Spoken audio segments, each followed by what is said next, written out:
Parents కి తర్వాత పాత్రికేయ మిత్రులందరికీ మన ఇక్కడ వచ్చిన ముఖ్య అతిథులుగా విచ్చేసిన మన దాసరి సత్యం గారు ఫారెస్ట్ రేంజ్ ఆఫీసర్ గారికి, next GEO green earth organization member B Ramakrishna గారికి, మా టీచర్స్ అందరికీ మరియు మా విద్యార్థులందరికీ కూడా ఈ గ్రీన్ ఇండియా ఛాలెంజ్ తరపున మా శుభాభినందనలు.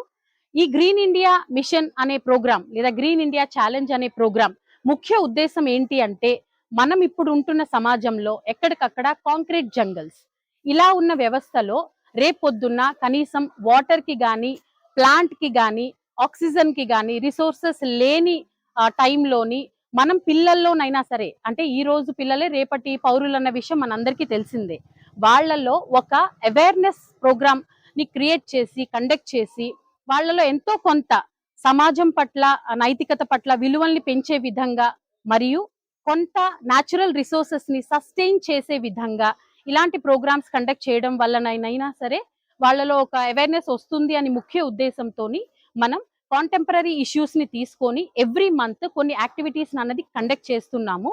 ఈ యాక్టివిటీస్ తాలూకా ముఖ్య ఉద్దేశం ఏంటంటే, పిల్లల్లో పబ్లిక్ స్పీకింగ్ స్కిల్స్ పెంచేది ఒకటి, వాళ్లలో కొంత సోషల్ రెస్పాన్సిబిలిటీని పెంచేది రెండోది. ఈ సోషల్ రెస్పాన్సిబిలిటీ అనే విషయానికి వస్తే, జూలై మంత్ ని ముఖ్య ఉద్దేశంగా తీసుకొని గ్రీన్ ఇండియా ఛాలెంజ్ అనే ప్రోగ్రామ్ ని స్టార్ట్ చేశాము.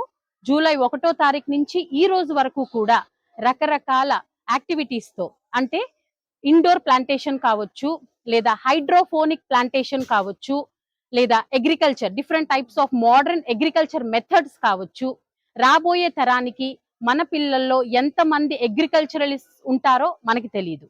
సో వాళ్ళని అటు విధంగా ప్రోత్సహించే విధంగా ఈ యాక్టివిటీస్ అనేవి 100% దోహదపడతాయి అని నమ్ముతూ ఈ రోజు మన ఈ ప్రోగ్రామ్ ని గ్రీన్ ఇండియా ఛాలెంజ్ తో ఒక 10 మందికైనా సరే వాళ్ళలో గనక మోటివేషన్ వచ్చి వాళ్ళు కూడా దీంట్లో పార్టిసిపేట్ చేసి కొంతైనా సరే ప్లాంటేషన్ ప్రోగ్రామ్ చేస్తారనే ఒక ముఖ్య ఉద్దేశంతో దీన్ని తీసుకోవడం జరిగింది. దీనికి గాను మన ఫారెస్ట్ రేంజ్ ఆఫీసర్ గారు ఆల్మోస్ట్ 100 ప్లాంట్స్ ని కూడా మనకి సపోర్ట్ ఇచ్చారు, డిస్ట్రిబ్యూట్ చేయడానికి కోఆపరేట్ చేశారు.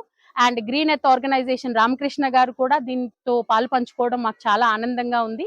సో ఈ విధంగా మీ అందరిలోని, సొసైటీలోని ఒక అవేర్నెస్ ని క్రియేట్ చేయడానికి మనం ఈ ప్రోగ్రామ్ అనేది ఈ రోజు ముందుకు తీసుకొని వెళ్తున్నాము. ఈ 1 month లాంగ్ అయిన ప్రోగ్రామ్ ని ఒక ర్యాలీతోని కంక్లూడ్ చేయడానికి చూస్తున్నాము. పిల్లలు కూడా చాలా చక్కగా మంత్ లాంగ్ వాళ్ళకి ఇచ్చిన టాపిక్స్ లోంచి ప్రాక్టికల్ గా, నెక్స్ట్ థియరిటికల్ గా కూడా చాలా బాగా పార్టిసిపేట్ చేశారు. సో ఇలాంటి ప్రోగ్రామ్స్ ఇంకా మరెన్నో కండక్ట్ చేసి సోషల్ రెస్పాన్సిబిలిటీని